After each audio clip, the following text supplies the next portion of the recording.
જામનગર મહાનગરપાલિકાની એસ્ટેટ શાખા દ્વારા સાધના કોલોની પાછળ રામાપીર મંદિર સામે આવેલા વિસ્તારમાં જંગી કાર્યવાહી હાથ ધરવામાં આવી છે। અહીં અંદાજે 3.5 કરોડની કિંમતની 10,000 ચોરસ ફૂટ સરકારી જમીન પર ખડકાયેલા અનધિકૃત બાંધકામોને દૂર કરવામાં આવ્યા।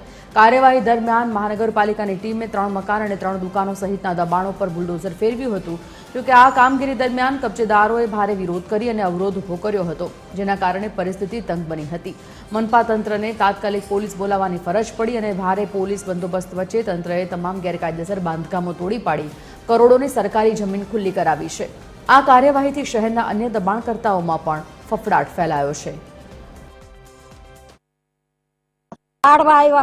અમને ધમકી દે અમને ઘરે અમાર કોઈ વાહે વારે શેનમાં અમે ગઈઠા બે શું કામ દઈ 9 વર્ષથી અમારો છોકરો ઓફ થઈ ગયો। છોકરો મરી ગયો ને 9 વર્ષ થયા। એના નાના નાના દીકરા બે છે। આ ભાડા ઉપર અમને ભાગી છે। હવે અમે પૂછડા ડોકા પાડી મારા છોકરાને વડા કરી છે। કયો કઈ અમારા હતા અમારા બસ આ મકાનમાં રહીને ધંધો હતો, હવે ડોકા પાડીને અમારે થતું નથી બાપા, ઉંમર અમારે કઈ છે જ નહીં। પણ હું ગુનેવી ખાલી કરી દઈ કયો જોઈ સારી વર્ષ ત્યાં રહી।